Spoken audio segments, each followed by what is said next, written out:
Welcome to the Veterans Voice, presented by the Veterans Club, where we sit down with candidates running for public office to discuss issues that matter to veterans and first responders.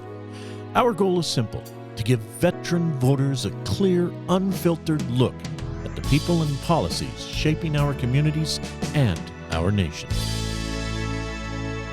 With me in studio today, I have Scot Haug, who is running to become mayor of Post Falls. Scott, thank you so much for taking time to come talk with us today. Ed, thanks for having me. I really appreciate it. So a little bit about me.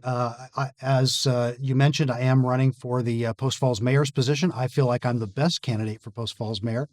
A little bit about myself. I moved here in 1975, 76 timeframe when I was a youngster, and graduated from high school in Post Falls. And after I graduated from high school, my dad said to me, "You need to go get a job." So I walked down to the Post Falls Police Department that used to be right there at 4th and Spokane Street in that little red brick building there, and walked in and offered to volunteer my time, and walked out of there 32 years later. So my first full-time job there was a dog catcher. And then I became a police officer and FTO sergeant, lieutenant, captain, and then spent 10 years as the police chief there. Great job, great people at the Post Falls Police Department. I loved every minute of it. But I left about 5 years early to go spend some time with my children to start up a business that they were started in Post Falls, and then we moved it to Hayden. And so I left a little bit early to go help my family get that business started. The business turned out to be wildly successful. We sold it, and it's left me some time to give back, and that's why I'm wanting to run for Post Falls mayor. So there's 5 main reasons that I'm wanting to run for mayor. Number one is fiscal responsibility. I think that we need to make sure that government is fiscally responsible. So I'm definitely for smaller government. I think the other thing that we need to focus on is public safety, making sure that our public safety officers have the best equipment, the best training, the best leadership, so that we can retain our police officers in Post Falls. I think customer service is another area that I would like to focus on, making sure that we're providing what I call a Nordstrom's level of service, so that when somebody has some interaction with the city, that that they walk away feeling like they got a good level of service.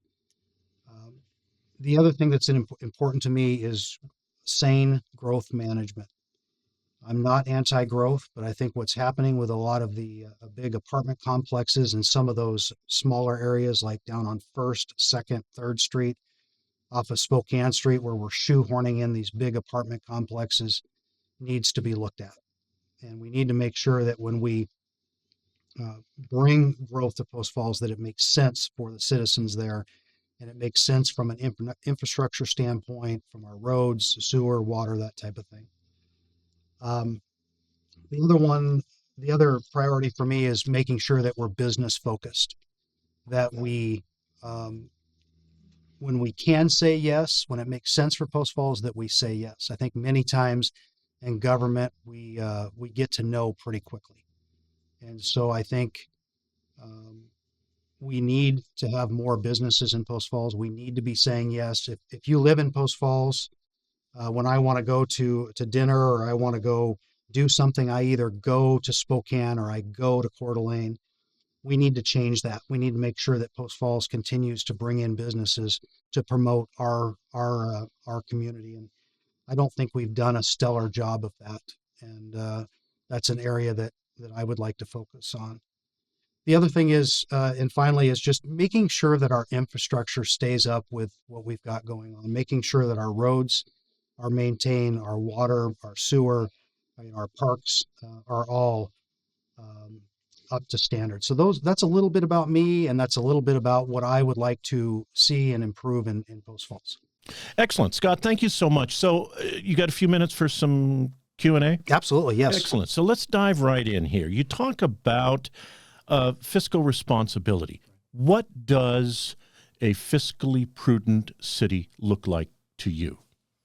Well, I think a fiscally responsible city is a city that right sizes government and maintains just what the core necessities of government is. To me, government should be smaller. Government should be providing public safety, providing streets, sewer, water, some parks to a lesser extent. And the rest of it, we really should be getting out of the way. And I think many times we grow government to the extent where it ends up costing a lot for taxpayers. I'll give you an example of that. In Post Falls, the budget in Post Falls is up nearly 118% over the last 5 years to $159 million. To me, that doesn't make any sense. And that revenue that has come in, instead of just figuring out ways to spend it, we should be figuring out ways to give that back to the taxpayers and be able to cut taxes. I really feel like in a first term that I could cut $1 million off of the city budget and not reduce services at all just by right sizing government. So our budget's up 118%. Our population is only up 19%, which is, 19% is quite a bit. But the budget and the population has not kept up with things. And so I think there's some things that we could cut, some things that we could do to reduce those budgets and make sure that we're providing just the core services, but we're doing a really good job at it. That would be my goal. What would you define as the core services? Well, number one, I think government exists for safety. So I think public safety, police would be the primary. And the reason I'm saying just police and not fire and EMS is that Post Falls doesn't have a fire department. They don't have an EMS. That's Kootenai County Fire and Rescue. That is their own entity, has their own budget. So the mayor and the council have no budget setting authority over those entities. So that's why I'm saying just police. I don't want to in any way say that fire is not important, because they certainly are very important. But so police is, public safety is the big one. Streets are another one. We need to make sure that we're providing good, safe streets to the extent that we can. I think sewer is another one. Water is another area, and to a lesser extent, parks. I think that the citizens of most communities would agree that they want good parks for their children to go play in and to recreate in. I think those are the core things. I mean, obviously, we also need to have a building department to make sure that when someone wants to build an infrastructure or build a home in any community, that we're looking out to make sure that it's safe and that they're doing it properly and that someone doesn't get, hurt. But those are the core things that, I think of when I think of cities. The rest of it, I think we need to just get out of the way and let free enterprise do what they do best. And that is self-manage themselves at those certain things. Now, as mayor, at the end of your first term, I'd like to do a little bit of projection. Tell me what you were most proud of in the last 4 years that you served as mayor. What did you accomplish? Well, I think, number one, I would like to bring the Doge concept to Post Falls. And so when we look at it at a national level, I think they've done some amazing things at finding waste and abuse at the federal level. I would like to bring that to the city level and bring in some business leaders, a couple of them from the Post Falls area, to look at what we're doing in Post Falls and find that waste that's happening there. Now, I'm not talking about what happened at the federal level where we go in and we fire a bunch of employees and do that. That's not what I'm talking about, because I've been criticized for that. I've been criticized that, he wants to come in and fire a bunch of employees. That's absolutely not right. We can do what I would like to do through attrition. I think there are some areas in the city that we need to look at that I think we're staffed heavily. They hired 22 new employees last year in a downturn economy. I think we need to take a look at that. Where did those 22 employees go, and where can we make cuts through attrition? So I think that's one thing that I would like to look at, is to bringing the Doge concept to Post Falls. And at the end of my 4 years, I'm hoping that we can improve customer service so that people will look at the city as their city rather than the city. I think there's a big difference there. I think that we can cut $1 million out of the city's budget in the first term, that first 4 years. And I think we can do that and not cut any level of service at all. That would be my goal, is to make it a great place to work, a great place to do business with, and also be able to cut taxes and reduce the budget by at least $1 million. Now, one of the biggest challenges that cities in North Idaho or the Coeur d'Alene Metro anyway are struggling with is housing. And you talked about the high density housing that's taking place in second, third, fourth around us, right off the Spokane area. What's your solution? How do you fix housing? I don't think it's government's job to fix housing. I just don't. I think what government can do is government can be a good self-manager. So as the mayor, what you can do is you can make sure that you've right-sized government, and you go, how does that affect homes? Well, if I can make sure and keep a budget tight, that means I can keep taxes lower. If I can cut red tape, that means that a builder can go out and do what he or she needs to do.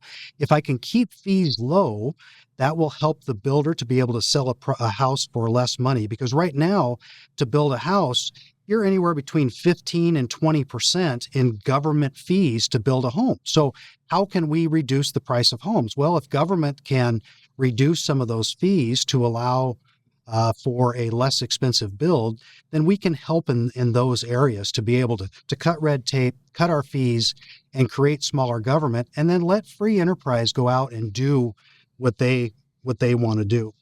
I want to say I'm not opposed to apartment complexes. And I think sometimes there's a little bit of confusion there because you do have to have housing that, fits all the different facets of what people can afford. And sometimes people, I was there, I've lived in an apartment. That's just what you can afford.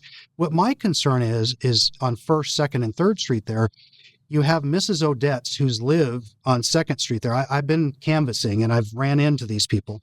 I knock on the door and she's, as we're talking, has tears in her eyes. She's lived there for 30, 40 years. And now she opens up her blinds and she's got a 5-story apartment complex right next to her home. That should not happen. She goes down to City Hall to complain, and they say to her, according to her, that, well, we advertised it in the paper and no one was opposed to it. And so we changed the comprehensive plan to allow for high density housing in your neighborhood. And if you walk through that neighborhood, it is apartment after apartment. That should not happen. We should find locations where apartments are complementary to the setting there, maybe around business areas so people can have a place to work, or maybe next to large grocery stores, that type of thing. But we shouldn't be shoehorning them into people's neighborhoods, and that's the concern that I have. From a standpoint of traffic, because you talked a little bit about roads, but just briefed on it, is Post Falls going down the right path for managing traffic, considering the growth that they're going on? If they're not, as mayor, what will you do about it? Yeah, and that's a very good question. Right now, Post Falls is a mess, and I don't think it's all Post Falls' fault. Right now they have the major interchange there at 41 and Celtice, and it's going all the way up to nearly pole line. So they've got a good hot mess, if you will, there. I think that's going to help tremendously once that is completed for traffic flow. I think that Post Falls, generally speaking, has done a fairly good job of maintaining their streets and maintaining the drivability of Post Falls.